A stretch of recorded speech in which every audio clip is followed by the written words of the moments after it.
Welcome to the Broken Jars Broadcasting Network, home of the Dresden Files podcast, 42 Entertainment, and many others. More podcasts like this one can be found at brokenjars.xyz. Hello, everyone. This is episode 7 of High Fantasy, and today our topic is prose, but we'll get to that after we do our, what is it called? Our show what we've done since the last time. Not as much as I would have liked. Probably only like 20 pages, which for a month, that's not very much. I hit this like major set piece I've been building towards, and I'm having a hard time bridging into the next section of the book. I mean, it really does kind of end the first section of the book, so I'm having it's slow going, getting going forward. Yeah, I reached an interesting milestone myself of like when I made the outline, there was always like this hole of not a whole lot of detail that was very strategic, tactical based, and I have no idea what to do there. I have written up to the point that I reached the hole, and now I need to fill everything out. And yeah, not a whole lot of words, but I did one day of 2,400 words, and I was like, oh, nice. That's awesome. I stopped. So, yeah, Colin? 332. Yeah, I kind of stopped for a little while after pushing myself for the month. Yeah, and I have the excuse that I had to do a ton of podcasting work in the middle of that, but it's not really an excuse anyway. Hey, and now you're working with me, so... Yeah, that's been fun. But after a while, I'm going to stop typing, so I will have to split up the days between transcribing your stuff and doing my own writing. I told my wife about that. I said, I feel bad for Alex. Like, why? It's like, because she's transcribing Corlex. And she just laughed. She said, well, when your own wife wouldn't do it, she should have known it was bad.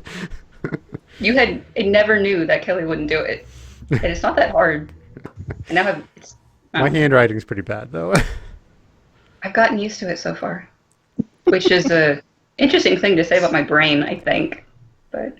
Let's move on to prose. Okay. This is an episode that was really hard to figure out how to do, but I think we're going to be okay. We're going to talk about how to do some things well and what to look out for, and we have examples of things that were absolutely terrible. And I'm going to emphasize this is an adult podcast. We say bad words, and we're going to talk about 50 Shades of Grey for a little bit. So be warned. And then we're also going to talk about worse than 50 Shades of Grey. Oh my god. So, what prose is basically the thing that holds everything else. It's just your words and your sentences and stuff, but it's what allows you to do everything else that's fun. Like characters and plot and timing and pacing and humor and suspension of disbelief in general. It's really important. But it's not the thing that people really focus on until you get to Rothfuss and stuff. So it's a weird thing to discuss. It's one of those things when you're reading, you don't particularly want to notice unless it's an exceptionally good example. Yes, and if you notice and it's not good, then it will be something that breaks your enjoyment of the book. It's such a strange thing, and you depend so much on your beta readers for it that, like, if you don't have some readers, you really need some. If you're trying to get serious at the very least. And there's some, like, differences, obviously, in genre. Like, if you're doing medieval fantasy, you're going to use different word choices and probably different sentence styles than if you're doing contemporary urban fantasy or, like, futuristic sci-fi, probably even. So, all of the whole difference in genres are still there. One thing that is easy to talk about first is you need to change your sentence structure. Like, don't use always long sentences and don't use always choppy short ones. Having a different variety of them allows your reader to just kind of like flow through it and not focus on it too much. Well, that, and you can also use like sentence length to help get inside like a character's head. You know, if you have short, choppy, fast sentences, it kind of gives this like fast feeling to the story. Yeah, and increase tension in various ways. Mm-hmm. But make sure it's doing what you want it to do. Yeah. Don't wax philosophically with long sentences in a tense, exciting scene. Yeah, and as an example of a run-on sentence, I have this sentence that was taken from TV Tropes talking about Brucinger, the book from The Inheritance Cycle by what's-his-face. I don't remember his name. What's But his the face? I sentence mean, that's is, good enough for me. yeah, the sentence is, the branch Roran had added to the fire burst asunder with a muted pop as the corals underneath heated the gnarled length of wood to the point where a small cache of water or sap that had somehow evaded the rays of sun for untold decades exploded into steam. It's a very long sentence, and it's filled with a bunch of It, description you really don't need. it's one sentence that tells you one thing in way too many words. Like, Yes. Yes. it runs in a circle back to the point of the branch popped. It doesn't need to take Yeah. that much time. You don't need to explain how long something was hidden inside the piece of wood because it doesn't matter. You don't need to describe it could be sap or it could be water. And it doesn't matter. It truly doesn't. It probably really doesn't how the description things and it just kind of sounds pretty, but when it's useless, it bogs down your story. Yeah. And then there's various things like the content of your sentences. Like if you're messing with metaphors and similes and analogies and stuff, it's kind of risky. It could be awesome, but it can be really, really risky if you're doing it badly. Um, First off is things like if metaphor is, there's too many of them, or if they're too complicated and you lose sight of what's actually happening because you're paying attention to the metaphor, or it's too comical for the situation, like it just doesn't match in any way. Um, and I'm going to go to I can't. a classic.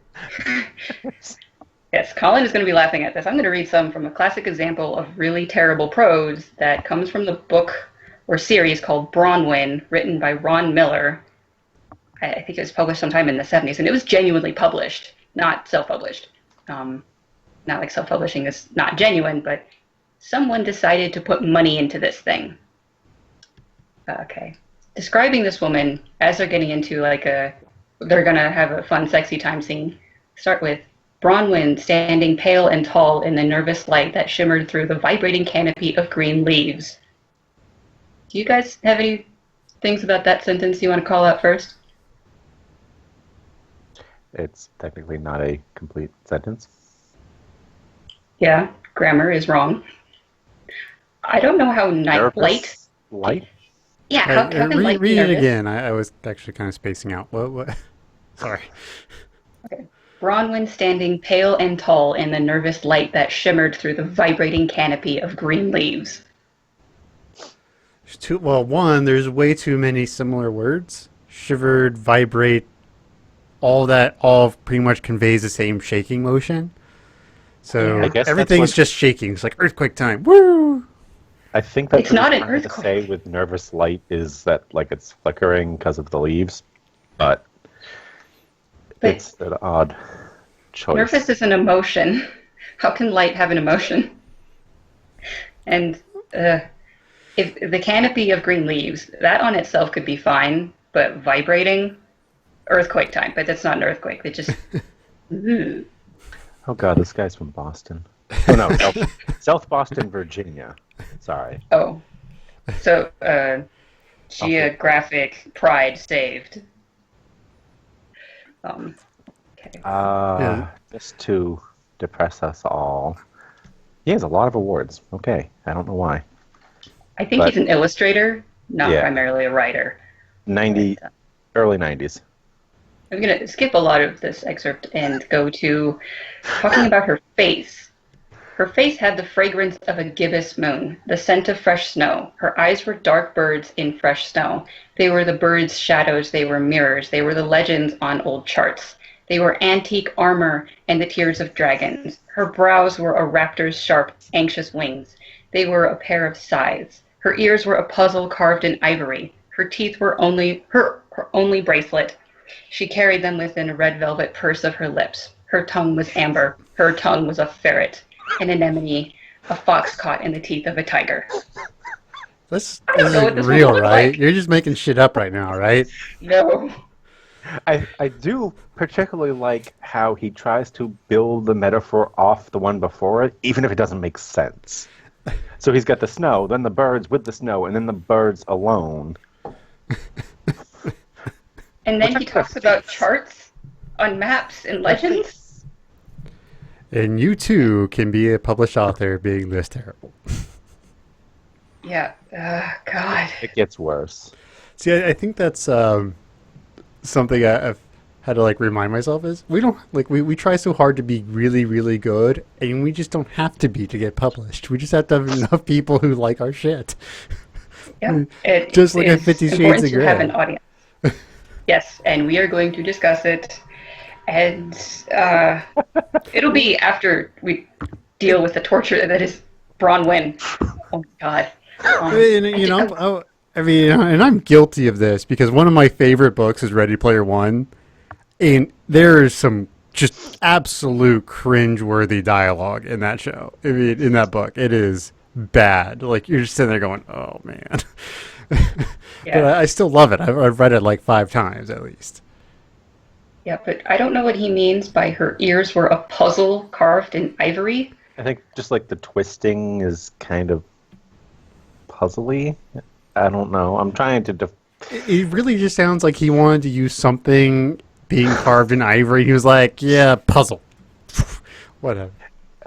I can think of so many other things other than puzzle that make more sense. Like, this is the point that his metaphor has lost sight of what it's trying to do, and it just leaves me confused and annoyed. Can I do point out that the bracelet within the velvet red purse is one of my favorite, most utterly ridiculous metaphors I've ever heard.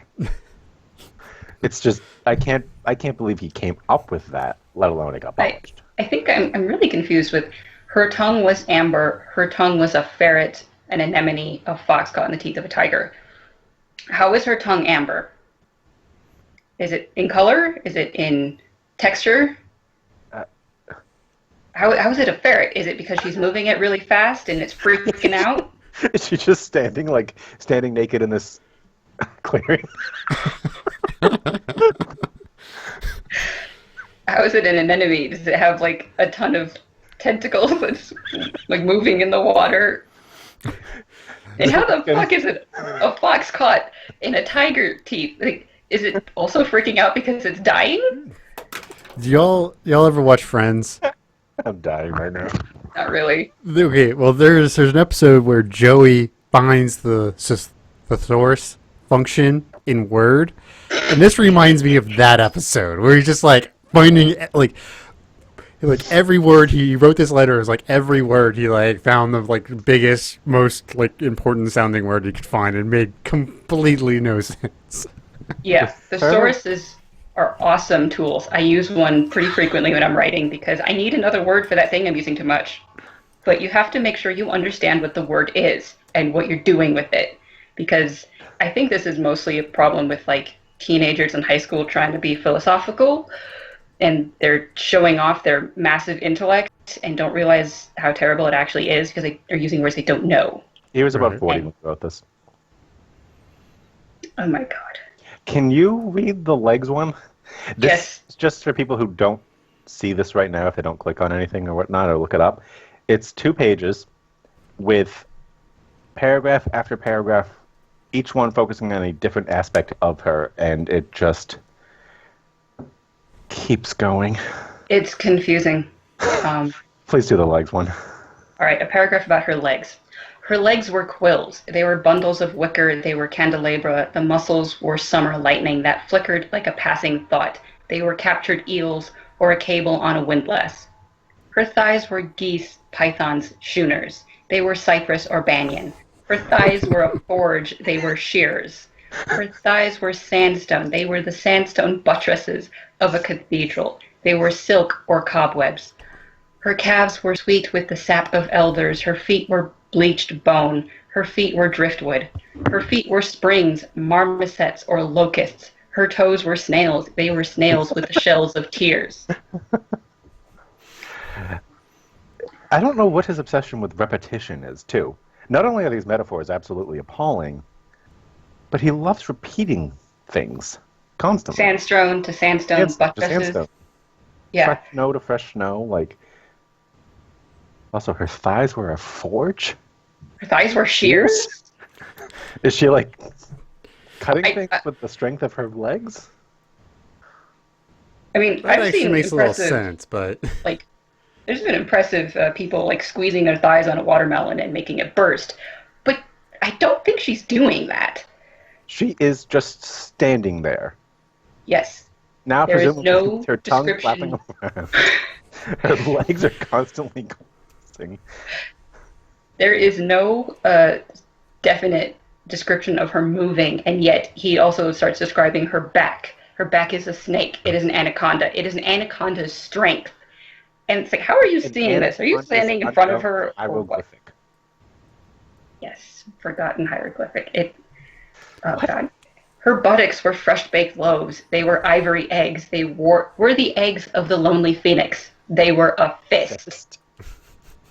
How are her buttocks a fist? Why are they a what? all right. I So don't- I actually found the line from Friends. So Monica asks, "It doesn't make any sense." And Joey's, "Of course it does. I use a thesaurus on every word." Yeah. It's like, okay, what was this sentence originally? Oh, they're warm, nice people with big hearts, and that became they're humid, prepossessing Homo sapiens with full-size aortic pumps, and that's what this guy like. This guy's stuff seems like he's like, I don't know. I mean, there is a level of creativity here that surpasses anything I can ever think of. Not that it makes Yeah. sense, but Yeah, I'd say that. he must have seen these comparisons. He must have understood Somehow. what he meant. How did he not have an editor with a giant red marker just scratching through half of this? Because if he kept it to a fifth of what it is, it might be okay. So, in the next paragraph, he talks about her arms, and he compares them to highways. Yeah, This is but presumably a fantasy novel. it is a fantasy. Yes, high fantasy. What the hell's a highway? I mean, there's in Dragon Age high fantasy setting, they had a Oh, right. highway that was left by the Tevinter Imperium based on Rome. So there was highways in medieval times True. based because of Rome. It's a funny. But still, it stands out because the modern conception versus medieval high fantasy. I'm going to go down to when he starts to talk about her nether region more because I cannot believe he wrote this. I can't believe he did it. Prepare yourselves. Her pubes was a field of wheat after the harvest, a field neatly furrowed. It was a nest, a pomegranate, an arrowhead, a rune. He literally used the word pubes. Seriously. Seriously, he used it seriously. seriously. Keep going. Keep going. It was a shadow. It was moss on a smooth white stone. There was an orchid within the moss. There was a drop of dew upon the orchid. It had the breath of moss beds, of the deep seas, of the abyss of scrimshaw and blue glass, of cold iron. She had the sex of rainforest, the ibis and the scarab. She had the sex of mirrors and candles, of the hot, careful winds that stroke the veldt, the winds that taste of clay and seed and blood, the winds that dreamed of tawny lean animals. You are quite beautiful, Princess Bronwyn, Spike Nerd sang. With his sardonic grin and eyes as violet and hard as amethysts. The main character is actually named Spikenard. It's just about Bronwyn somehow. Spikenard. Oh my god. And the amethyst-colored eyes is also like, ooh, you're so special. No one's ever done purple eyes before. But, Did he it actually can work. sing this too? I don't know. I somehow doubt it. Yeah. Maybe it's just a comment on how awesome his voice is. So, after all of this describing her vulva, I don't know what to take away from it. Her navel winked like a doll's eye, like the eye of a whale, like the drowsy cat. The eye of a whale. What? I don't know of any woman who wants to be compared to a whale. Yeah, a lot of these comparisons don't necessarily come off as flattering. Yeah. I have to go back to when he described her hair because I was so confused with this. Her hair had the sheen of the sea beneath an eclipsed moon. If it's an eclipsed moon, it doesn't give off light. How does it have a sheen? So it's just is her hair black? I don't know. I'm going to continue. It was the No, it's color of not. a leopard's tongue of oiled mahogany. It was terracotta, bay, and chestnut. Her hair was a helmet, a hood, the cowl of the monk, magician, or cobra. Considering he says mahogany, terracotta, bay, and chestnut, I'm assuming it's brown. But the sheen of it still confuses me because the metaphor doesn't make sense. And I really do not suggest talking about this woman you're wanting to have sex with, that she's oh so beautiful. Don't compare her to a man that is celibate with a monk Word. or a cobra. Yeah, I don't get it. I don't Yeah, get it. this is this is so much. It's purple prose is what it's called because it's too overly flowery. But there's also like you just get lost. You have no idea what he's saying. Don't do this. Yeah. Her stomach was a beach, a savanna, a flagstone warmed by the sun, a cat asleep on the flagstone. It continues. So is her stomach the flagstone or the cat? Or both. Her breasts were citrus, they were soapstone, they were bright cumulus and the smooth fingertips of mushroom. Her breasts were honeycombs and dew-beaded windows, or soft, sweet cheese. They were apples, they were glass, they were cowries. They were the twin moons of the earth. The nipples rose like mercury with her heat. They rose like monuments atop flowered hills above deserts of hot sands. The nipples were savory morals with the flavor of the forest. So is she like aroused right now? Just standing in the middle of this forest, presumably alone. Well, no, because Spikenard is there, so she's not alone. This is all in Spikenard's point of view. I can't tell if he's spying. I don't. Obviously, No. Not read this. Considering he then says, "Oh, you're so beautiful," True. and starts touching her face, she knows he's there. He takes off her robe, and it's like, "Ooh, looky, I'm so pretty." But I So is he just like compare boobs to cheese. Ugh. disgusting? Actually. That's a step too far. No, Yeah. no woman ever wants to be compared to cheese. Or a whale, or what the fuck does a leopard's tongue look like? Like, is that just a comparison? That's one of the other things you need to be careful of is using words. I think you put this in the Trello card. Using either words or comparisons that most of your readers won't be familiar with. Mm-hmm. Don't compare it to something the average person's not going to know what it looks like. Yeah, like write to your reader and know what your reader will know. Like if I'm writing for epic high fantasy that's really, really heavy on the magic, I'm going to write to that because I know people who want it go to it. To be fair, Right. he might have written this purely for himself, and someone decided. That's true. Shit, some reason. That's true, and that is an honest way of writing. I just don't know why someone put money into it. But like as you're saying, Colin, they were bright cumulus and the smooth fingertips of mushroom. I don't know what mushroom is, so that falls even flatter than everything else. I don't know. Yeah. A book? A book wouldn't make much sense. And he used pubes. Yeah, so it's also a really weird distinction because he goes high and low all the time. So he's like, super flowery language, pubes. Yes. Those don't go together. You need the tone It's is like- very inconsistent. And then he starts talking about her sex. And it's like he's clearly trying to write around using anything other than her sex. But he'll still use pubes. Right. Yeah, so don't want to use vagina, vulva, pussy, cunt, twat. All of the things that he's going to avoid, I'm going to say, because it's fun. Also, I can't tell, the age level he's trying to write for. Me neither. Because he dances around some of that. But he's still talking about it. Like, it's no Game of Thrones where he'll say what he wants, but... I mean, it seems that, people in charge of teenagers, like librarians, teachers, or parents, they're okay with some sex scenes as long as it's tasteful, but they will react far more violently to fuck words, like fuck, shit, damn, whatever. Like, they react to that much stronger, so it could still be, mid-teen level and be fine. It's very strange. But I'm going to move on to 50 Shades of Grey to talk about what I find is less painful and a little bit more on the annoying side of questionable. If you do not know, 50 Shades of Grey, It is the porn. character, it is porn, but the character Anastasia has an inner goddess, and that inner goddess does some weird gymnastic type shit. Like, I have not read the book. I just found sites talking about things, and I found some excerpts, and I'm pretty sure they're genuine. Some of them have been made up, and I think these ones are genuine. My inner goddess is panting. My inner goddess jumps up and down with the cheerleading pom-poms shouting yes at me. My inner goddess is beside herself, hopping from foot to foot. My inner goddess fist pumps the air above her chaise lounge.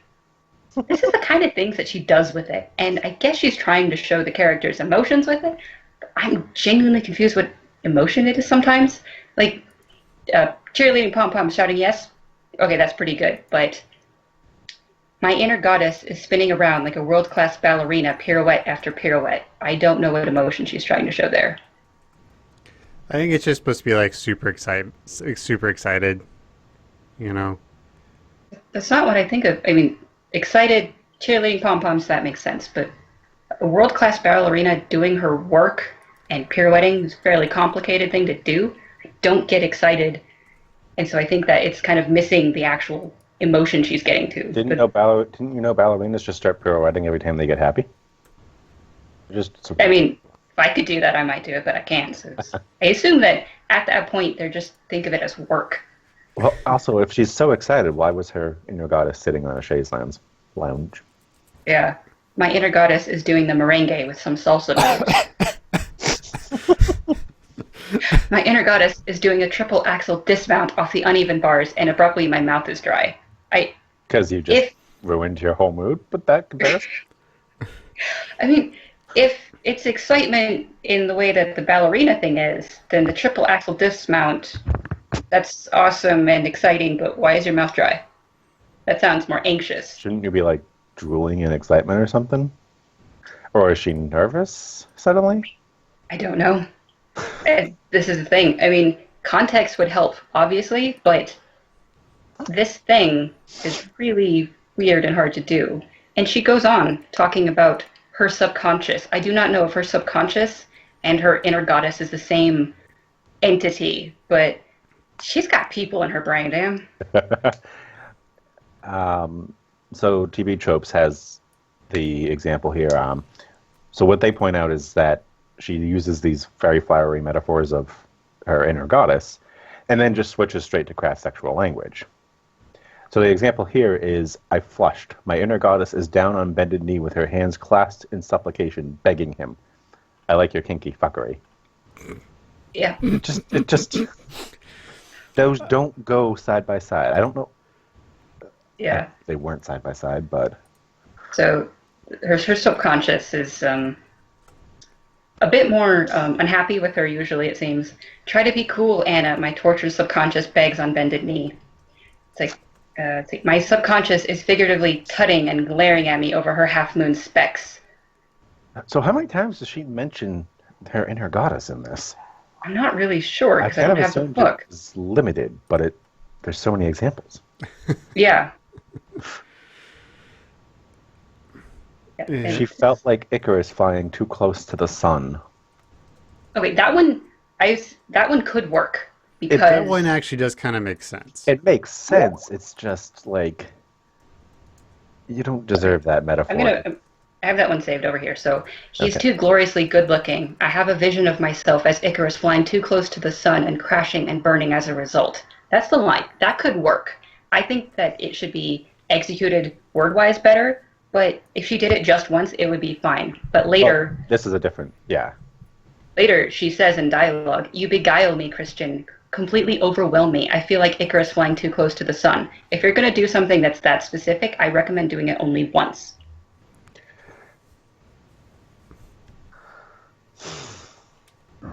There's some other things I saved just because they're a little cringy when putting them all together. Like, I must be the color of the Communist Manifesto. Black? Or... It was supposed to be red, obviously, but... Right, but, I mean, I know in most printings the cover's actually black. Be specific. This one could be fine if she did it better.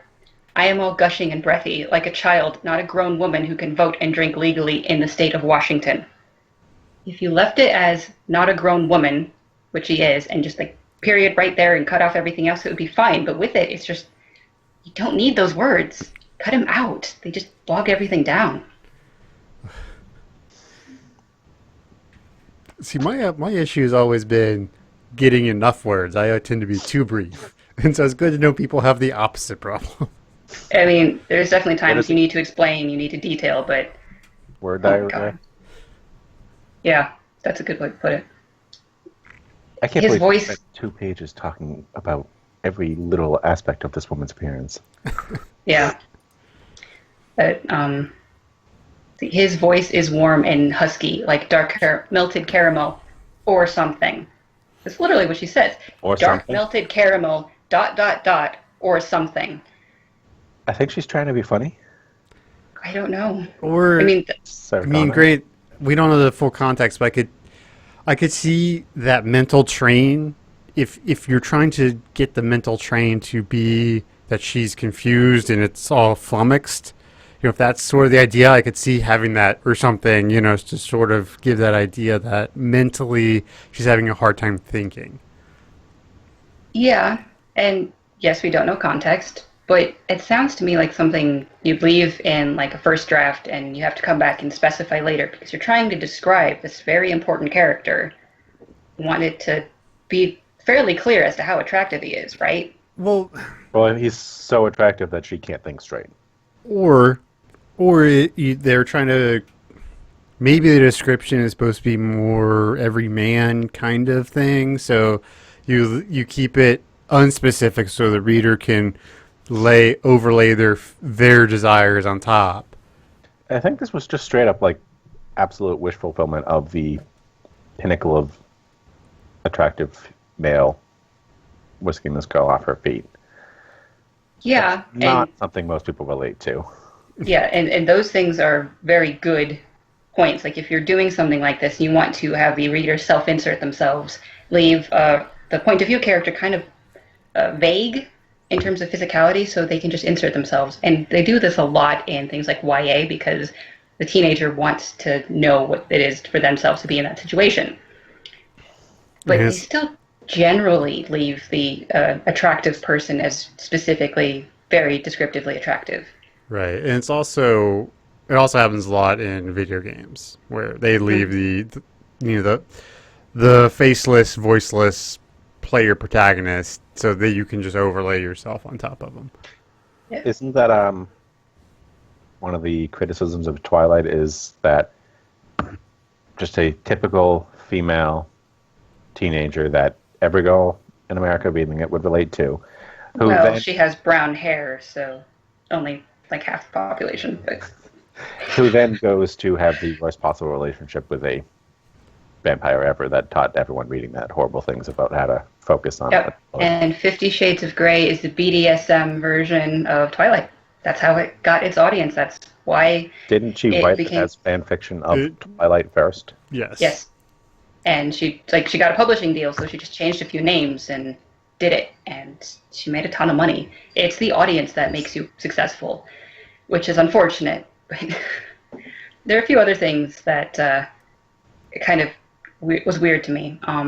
One, she talks about her medulla oblongata an odd amount of times.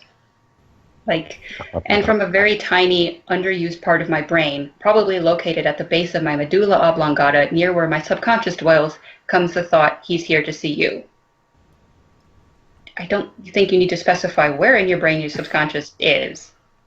Particularly since it's, probably not where you think it is. It's also probably not your brainstem. Well, right. But again, it's one of those things where she just went too far. If she's left it, in this underused part of my brain. Good. Yes. That's fine. Yes. And there's two other instances I found. My heartbeat has picked up. My medulla oblongata has neglected to fire any synapses to make me breathe. That would be okay if she didn't abuse it. And then later, supposedly, finally, my medulla oblongata recalls its purpose. I breathe. It's like, if she didn't abuse it, I think it could work. And if she didn't do it with the subconscious, the whole passage of mentioning it once, referring back to it, could probably work. It does work. Like, the point is there and it's accurate. It's just like unnecessary to describe it that way. Yes. Right. And there is an example of this working, and that is Fight Club. They talk about Jack's rectal cancer that's going to kill him. They talk about Jack's medulla oblongata and his complete lack of surprise. And it works for them, and they don't do it badly. So that is an example of this thing working. Because Fight Club gets away with a lot of things. yes, it does. I haven't read the book. If you do something well, no matter what it is, you can get away with it. And that's the whole thing about writing, is that all that matters is how well you can execute it. We're just talking about the bad examples because they're easy. We're going to get to the good ones, but there's a few other things that she does in 50 Shades of Grey that I have problems with prose-wise, like kind of intellectually-wise. This one's a little TMI, so beware. He reached between my legs. Say what? We've already talked about pubes, don't worry. Well, he reaches between my legs and pulls on the blue string. What? And gently takes my tampon out and tosses it into the nearby toilet. I don't have a problem with the description of the tampon. I have a problem that she has this hyphenated "what?" exclamation in the middle of the sentence. Is that something you typically flush? Sometimes, depending on your system. Fair enough. Like, it will fuck over a septic system, but in like heavy cities it might work, or if you're just willing to pay the bill. I think we've Aren't gone you off the happy rails to now, have guy. a girl? Yeah. Let's see. Yeah, I welcome the cool, refreshing rain. I close my eyes and take a deep, purifying breath, trying to recover what's left of my equilibrium. I think she's misusing the word equilibrium. Wait, say that again? I close my eyes and take a deep, purifying breath, trying to recover what's left of my equilibrium. I can see that. That doesn't bother me. I mean, it's not bad. It seems to me to be Right. one of those things you fight to reach, not something you cling to shreds. Like, if your equilibrium is in shreds, you don't have equilibrium anymore. Yeah, so that's why I think she's misusing it. Right. But I don't know. I actually kind of have to disagree on this one because I've got motion sickness issues, especially after the whole concussion thing, and when I start getting really sick, I focus on the little bit of my senses that isn't scrambled, and I focus on that to try to sort of rebuild that equilibrium I've lost. To be fair, I think what loses it for me in that sentence is what's left of it. Like, she can focus on what she's got and try to get her equilibrium again. You kind of can't really recover what's left of it. You kind of have to get it back. Okay, I can agree with you there. Yeah. I got two more things about 50 Shades of Grey that are just weird instead of, they're weird. One is a bit of dialogue. Does this mean you're going to make love to me tonight, Christian? Holy shit, did I just say that? His mouth drops open slightly, but he recovers quickly. No, Anastasia, it doesn't. Firstly, I don't make love. I fuck hard. Some bad dialogue in this book. If he's such this domineering sex demon, why is he surprised when she asks him about it? Yeah, and he's kind of surprised. And Why? Wouldn't he just be I don't know. There's context we're missing, but I don't make love. I fuck hard. Is it period? Is it fuck period hard period? I fuck ... hard. Oh. I don't know which one is better, if it's just a period or an ellipsis. I think a period would have been better. I don't know. Ellipsis tends to be trailing off. That's true. I think it would have more impact if it was a period, but that's at least one of the problems. I mean, you could probably just take every page and try to salvage that book, but yeah. Actually, if you go to Destructive Readers, I think it is, on Reddit, it's a subreddit about beta reading and critiquing and stuff. They did this thing of taking well-known fiction or published things in general, and everyone gives their thoughts on it. And they did the first couple pages of 50 Shades of Grey, and that's the only actual bit I've ever really read. And it was very interesting, so I think it's destructive criticism readers. Okay, cool. But this, Last thing. 50 Shades is just proof that you don't have to be good to make $1 billion. Or you can be amazing filmed, and no one will care. Yep. And apparently you can write a horribly shitty book that people love that somehow gets, well, not somehow, but unsurprisingly gets made into a horribly shitty movie that doesn't do well. It did pretty well. It did all right. For their budget, it did pretty well. Like, what budget do they need for that? I wasn't aware porn movies had high budgets. Well, cameras and lights are usually kind of important, and then they had these high-paying people. I don't know. Well, actually, most of the people in the movie were not overly highly paid because no one who would command a high salary would touch the movie. Now, I did hear a rumor, and I can't account for its truth, but apparently there was a porn studio who tried to make a parody of 50 Shades of Grey. But typically parodies are protected works. But there was nothing, it wasn't a parody because it was just straight up porn, and the book's already straight up porn, so they weren't making a parody, so they got shut down. Have y'all seen do y'all watch CinemaSins on YouTube? No. You should. And it's where he basically goes through a movie and sends it. So he'll take clips from a movie and start giving it sins, and the one for 50 Shades is hilarious. All right. It's totally worth watching. I have one last line from 50 Shades, and then we'll move on to something nicer to cleanse our palate. 2 orgasms coming apart at the seams like the spin cycle on a washing machine. Wow. It's one sentence. Is the wow like a separate dash wow? It's a comma. Like the spin cycle on a washing machine, comma, wow. 2 orgasms, ellipsis, coming apart at the seams. Please! I feel like orgasms are insulted to being compared to laundry. That's just not sultry or anything. It's exactly. It's just like. And part of me's like, wow, you're getting surprised with 2. I mean, who have you been dating that you're only getting 2? She's supposed to be a virgin. She didn't have an orgasm until he whipped her into having one. So he whipped her into having one? I think so. I think her first orgasm was he was whipping her clit with the thing. Okay.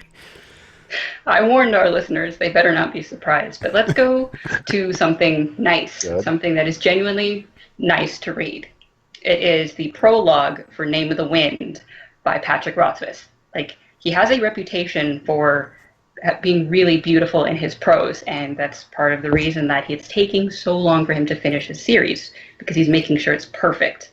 And I have no idea how long he spent on 5 paragraphs of this prologue, but it is definitely worth it. I'll read the entire thing and then let's go back into it.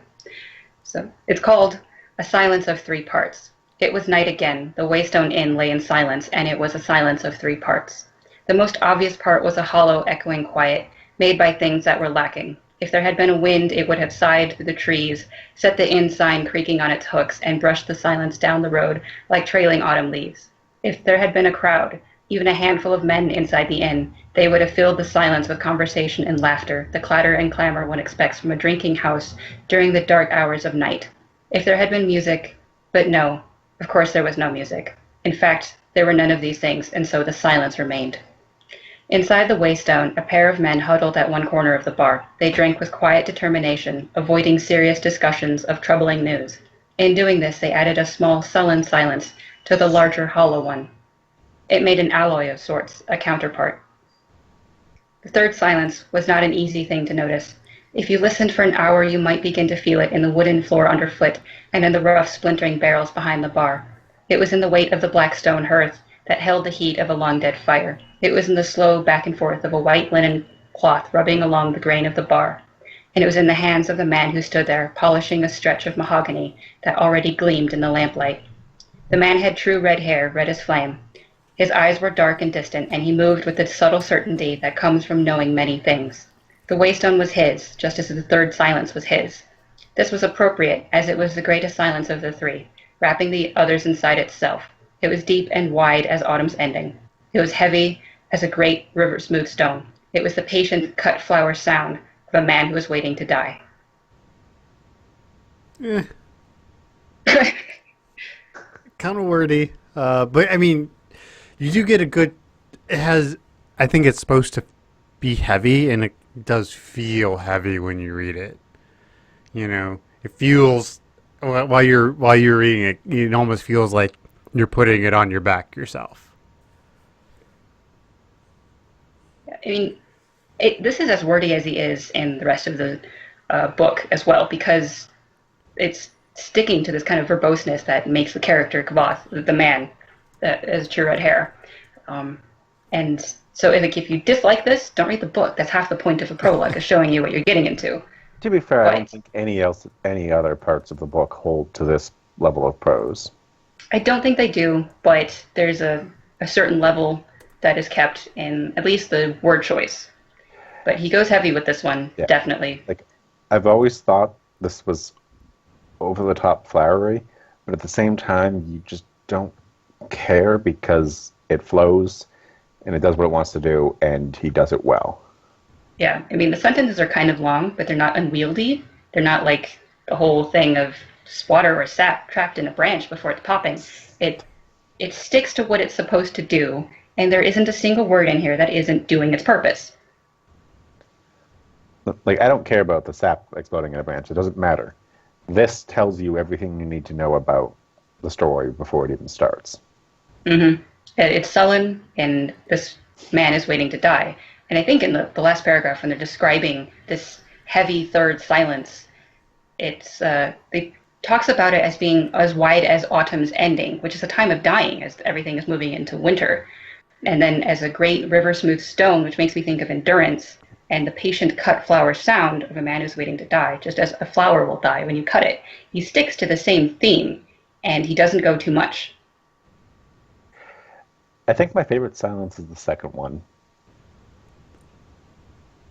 I like the phrase quiet, drank with quiet determination, because that tells you so much more than just them drinking. Mm-hmm.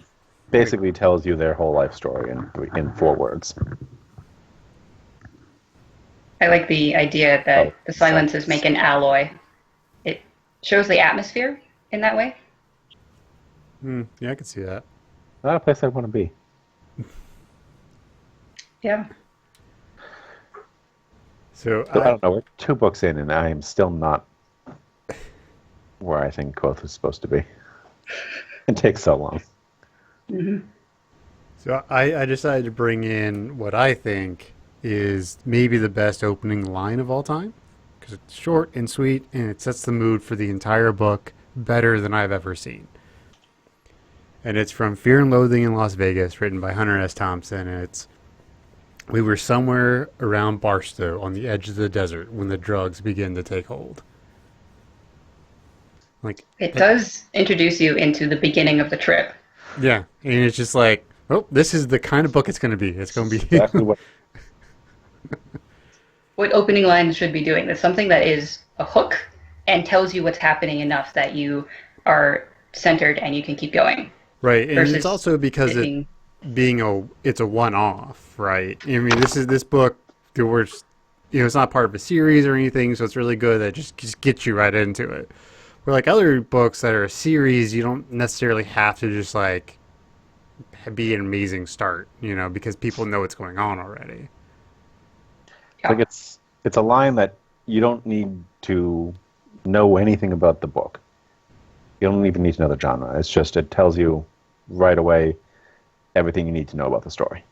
Yeah, there's going to be lots of drugs, lots of desert. This is a crazy trip. Exactly. And it's a great book. If you haven't read it, I highly suggest reading it. So what did you guys think of if there had been music, but no, of course there was no music. Like there's the narration is talking at you. Not really explicitly, but it is still self-reflective. Right. I mean, I liked it because he was like, of course there isn't.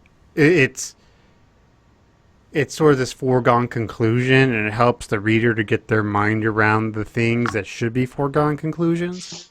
So of course there's no music. I mean, everything else I described, why the fuck would there be music? You know? And what I like about it is just the fact that this is an inn, a house of travel, a house of rest for people to stay at. You would expect people drinking, talking, laughing, someone playing music. But just halfway through the first paragraph, you already know it's not that kind of place. Yeah, So when he tells he does you a good he does a good job of giving that desolate feel. Like no one wants to talk to you. You know, no one talks. It's just desolate and hard and vicious place to be. Yeah. I mean, I also think he's flowery, and the sentences are kind of long, but he doesn't ever use a word I didn't already know. He's not trying to confuse me. Right. He's He making also it does- very approachable that way. He does break it up with some short sentences too. Hmm. The paragraphs typically start short and sweet, as short as Rothfuss ever gets. That is true. They're like 7 words or so, which is fairly short for Rothfuss, and that tells you what the paragraph is about, and then he explains it more. I didn't notice that before. That's like a really good point. Like, what a prologue is doing is telling you what the rest of the story is about without telling you actually everything. And you could do the same thing with paragraphs, and I think you should. Is like kind of tell what it's about, so anyone who's skimming it can just know that little bit and then get more deeper into it. At the very least, for academic papers, I really emphasize that. Not really the point of the podcast, but it's something I stuck to, and I think it did rather well. I liked the fact that he's keep wiping down the bar and it's already gleaming, which gives a sense of hopelessness to his motions and his movements. Kind of shows what the character is doing and doing something that he's already done and is redundant. See, I didn't get the hopeless feel. I got more of the feel of he has nothing better to do. Which, But I he's mean, not relaxing. If Right. not hopelessness, at least just routine. There's nothing else to do except follow the routine. Yeah. There's nobody there drinking, so no one's buying drinks. He doesn't have any work to do besides the 2 guys who aren't talking. Yeah. But they're not ordering things. He's not having to prepare things. They already have their drinks. He's just stuck. But he's not being active. And then as he moved with the subtle certainty that comes from knowing many things, it's a type of telling that he is very knowledgeable, but it also allows you to fill in the actual way he's moving and the mannerisms and the confidence. It's an interesting way of using the show not tell and people's own natural filling in tendencies. Right, I agree. I mean, and I think it's something I struggle with is letting people paint a picture instead of painting it for them. Mm-hmm. And because maybe I don't always do the right thing when it comes to word choice, because I know what I see in my head and I want them to see that in their head, but I need to get to the point, especially with my prose, where it's okay if they don't see the same thing in their head as long as they're seeing the overall story in their head. Yeah, and as we were kind of mentioning with attractive characters and YA and romance things, and if you let them fill in what this overwhelmingly attractive person looks like, it's going to be exactly what they're attracted to. But you still kind of want them to be a little bit more unique. Like, this person has dark hair, so it looks different than the person with light hair that's obviously fighting over the girl that is the reader. Right. I mean, mahogany chestnut hair. It's like With thighs like a furnace. leopard tongue hair. I don't know what that looks like. Oh my god. Yes, if you're going to describe someone, you don't need to literally make a canvas and paint it all the way through. But if you do, make sure it makes sense. At the very least.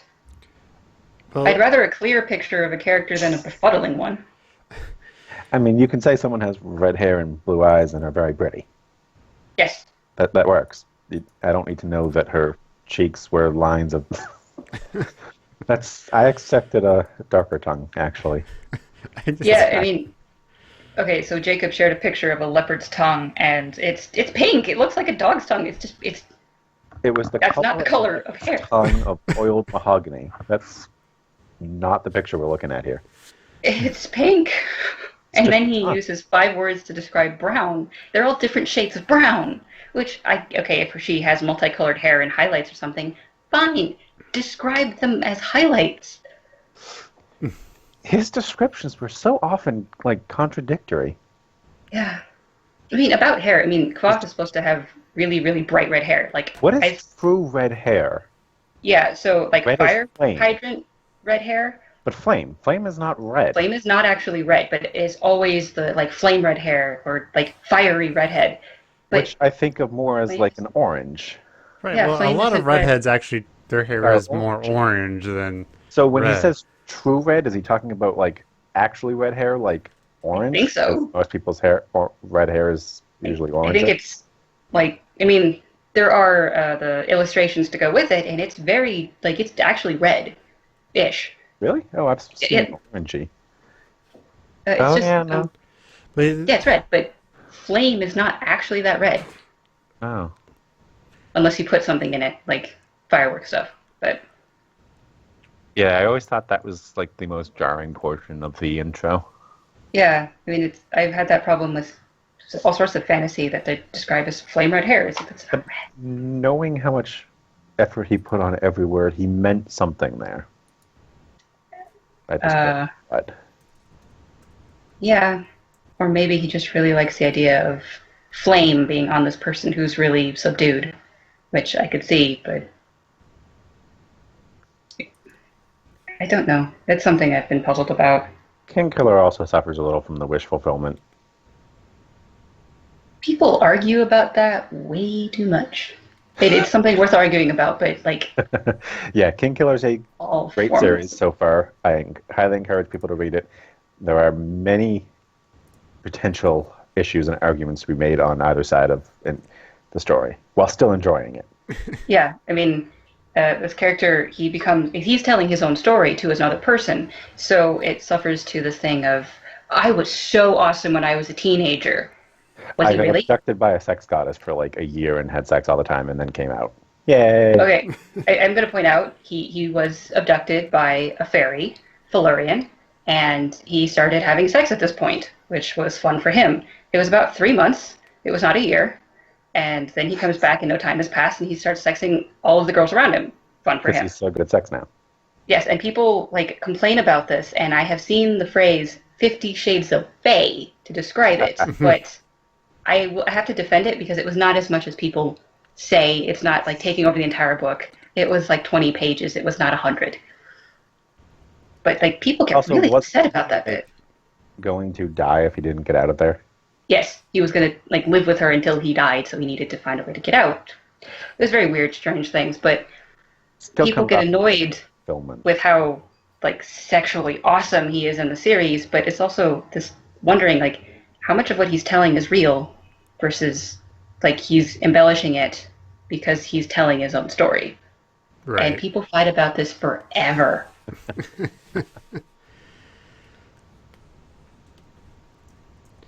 Still read the books though. Yes, they're worth reading. But unless we just go back to laughing about things that we've already discussed, I think we've reached the end of this episode. Yeah, I would agree. Yeah. A lot of things not to do and a couple of examples of things to do. Yeah. We'll have to come back to this later because this is a really complicated topic. And we're going to probably come back to every topic ever, but Right. Yeah, it's one of those things where you might need to like drill down on a very specific portion of this, like opening lines or whatever. yeah. Lines to opening start a lines chapter. or like titles and stuff. That's going to be a weird Right. conversation. But Never named a book properly. But I think the most important thing that people need to take out of this is it's okay to suck. You might make a bestseller anyway, so do it anyway. Have fun. Yeah. There's so If many you're gonna times. suck, at least just know you're doing something bad, but you don't care because it's money. Yeah, there's that, and there's also like a lot of people ask us questions of like, if I do this thing, will it still work? Will people buy my book? It's like I don't know. It depends on how well you do it, because Inner Goddess versus Or if you're on Jack's rectal Instagram. cancer, like they're Both are wildly successful. One That's is true. much better than the other. so do it, and that's the formula Will for not success. lie. I would be perfectly happy having my name on the Twilight books or 50 Shades of Grey if I got the money from it. Yeah. The shame All right. that comes from having published that would taste like money. Yes.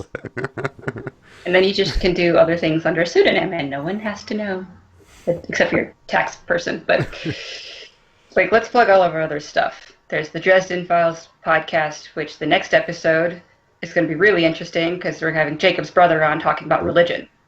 Oh. Yeah, I'm looking forward to it. My older brother is a priest in the Episcopal Church and is also a huge Dresden Files fan, so probably going to be bringing a lot of knowledge there, so just check it out. We have my podcast with Ryan, which is 42, where we talk about everything, and there's nothing sacred. We have Great Scott, which is my office podcast, which I do with Jay Ray. We just got into season 3, so still plenty of time to go. So you should come on over. You should check out our sponsor, Tiny Build. They make fantastic video games, and if you want a free video game, let me know. I have keys I can send you, for fun. So just, hit us up. BrokenJarsBroadcasting@gmail.com. Yes. At Just please talk to us. At Broken Jars Pod on Twitter, I think is what it is. I think so. Broken Jars Broadcasting on Instagram. We're all over. Hit us up. We are High Fantasy. It's high_fantasy at Twitter. I haven't been checking it very much, but please talk to us. It's awesome to talk with fans. We also We know have you're out there. a We few can other see the things. downloads. Yeah. We still have Shylocks and Dangerous to Go Alone, which is Alex's, and then J Ray's nerdism culture thing. I'm not really sure. And Shylock's is that's kind of it. done at this point, from what I Twitter? understand. That's fine. yes, This is an off podcast. you can now. still listen to the past episodes. We Right. still have them up on the website. And if you want Broken some Jars good XYZ. nerd music, check out Super Nerd Sixer. I'm not updating it very regularly, but there's a lot of good nerdcore, nerd rock on there. And Colin needs his own extra podcast to fit in, but that's not yet. All right, well, wherever y'all are, and this is podcast. I hope you're having a good whatever morning, evening, night, whatever. Thank you for listening. We love you. Bye. Bye. Oh.